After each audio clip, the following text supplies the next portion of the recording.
This is the emblem of the national debate team of Romania. The bow tie dyed according to the colors on the Romanian flag. Romania's representatives at the World Schools Debating Championship wear this bow tie at their neck as part of their attire for the competition. This small piece of clothing has behind it a tradition of hundreds of students who spent thousands of hours on just the extracurricular activity of debating.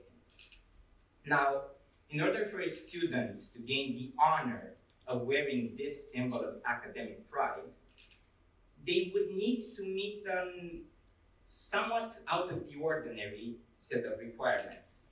For the selection in the team, you do not have to solve integrals, vectors, or sketch the graphical function. You don't need to name capitals or chemical compounds. You don't even need to write an essay, but you do need to know about modern wars and conflicts. You do need to understand climate change, and you do need to be familiar with policy and politics. So, while a regular high schooler would learn about parts of the body and microbes, an ambitious debater would have to read today's articles from The Guardian and the Associated Press. While common students would stress over an exam, a debater would freak out over the upcoming competition, and while their friends are having fun in a shopping mall or in a park, a debater would stay at home refining his speeches obsessively. In other words, you would have to disrupt your normal academic life as a Romanian high schooler for an extracurricular. And yes, for the purposes of this presentation, I will consider Olympiads and other academic competitions as extracurriculars, because what you are required to study for these contests is very different from what you are taught in class. Trust me, what you need to know for the Math Olympiad, for instance, is almost an entirely different subject from classroom math. It seems like extracurriculars are everywhere today, right? If you are a younger member of the audience, you are probably already involved in some kind of club or association at your school. If you are a parent, you probably encouraged your child to take piano or swimming lessons, and I'm willing to bet that everyone in this room knows at least one person whose children are really passionate about an extracurricular. This preoccupation for activities outside of school makes sense when you realize how many universities consider them as a crucial factor in their admission. This is especially the case for universities in the West, in places like America. But even in Romania, you would be surprised to see how much competitions matter for some colleges. I have friends who got into university without an admissions exam at all before they even graduated high school, thanks to their awards at contests like the Debate Olympiad or even at website building competitions.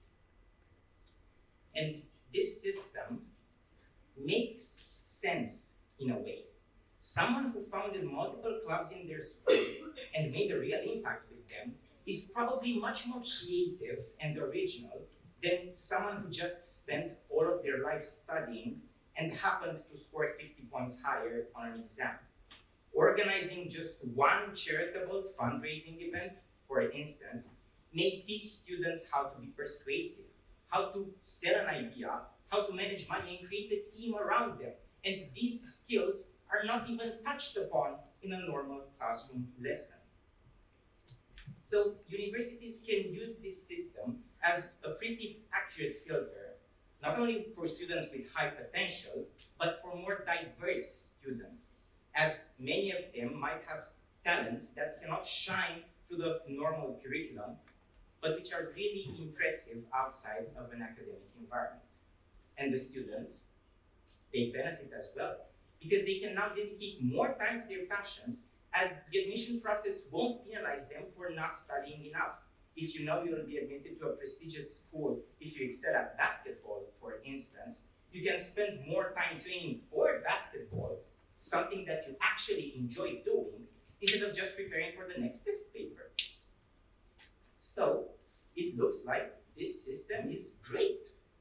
Students should be encouraged to take part in as many extracurriculars as possible, and every university should pivot to this kind of more holistic admissions, right? Not so fast. A very important thing to remember from my speech is that you should think very critically of these changes in society, and don't just hop onto the bandwagon that idolizes or demonizes them. The first issue I want to highlight is how this race to impress with the number and the importance of your extracurriculars leads to burnout in young people. Nowadays, you are encouraged to participate at Model United Nations, take piano lessons, and start an NGO all in the same week. It's not only the number of activities that is crushing, but also the need to perform. If you want to stick to just one activity, well then, if you want to make people care about it, prepare to win some national awards, or at least find a way to shake hands with the Prime Minister. Okay, so the standards of post-secondary education are far too high. Just make universities lower them and things will be better, right? Well, I don't think this will work. As long as students could get an advantage over their peers, entirely voluntarily, they will engage in a race to the top, trying to be better than everyone else. And realistically, you cannot force the schools to be less selective, as they have limited places in the class in the end. But there is also a second, arguably more important issue that I want to highlight. And here is where things get a bit complicated. It seems like factoring extracurriculars in the admission process disproportionately favors the rich. If you are in a prestigious high school, by default, you already have access to a plethora of clubs, and most of them perform at the highest level, comparatively. If you are from a high school in a poorer area, that place probably does not have any clubs for you to join, and if they exist, they don't have enough resources and support. Now, probably you're thinking, okay, but standardized testing also favors the rich because they have access to resources like tutors or textbooks.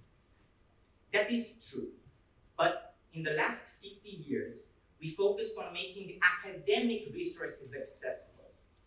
As a result, even poorer students can afford textbooks or at least online tutorials for exams.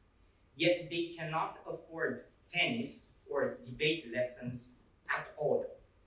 In fact, some scholars even claim that if you were to analyze standardized testing results, taking into account some information about the student, grades may even be a better predictor of future performance in college than extracurriculars.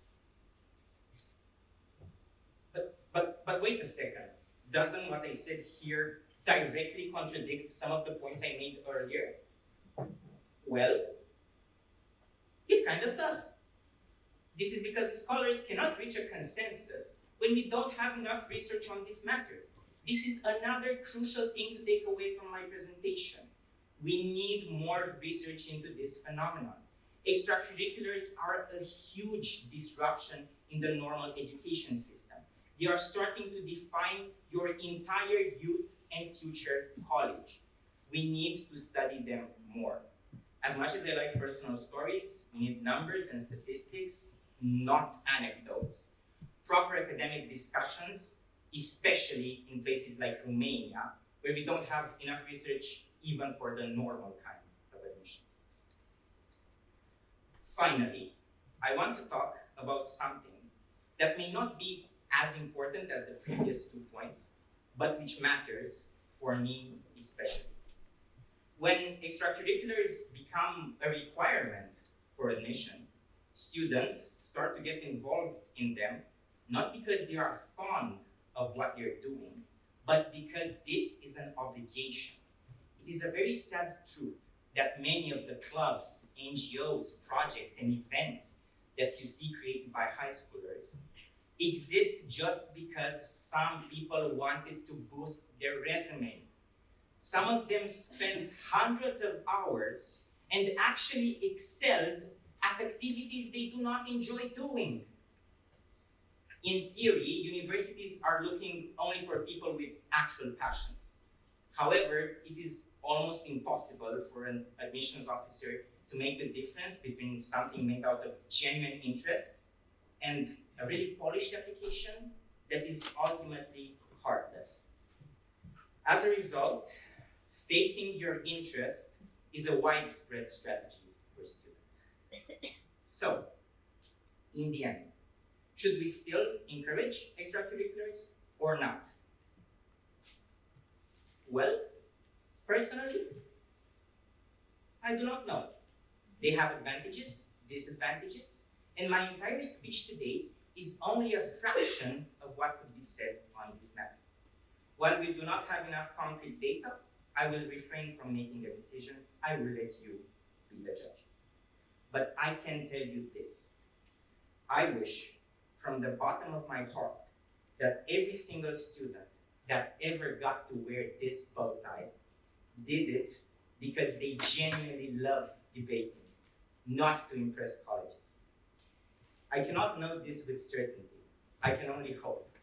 And I hope that in the future as well, children will work for this bow tie exclusively out of a real desire to debate.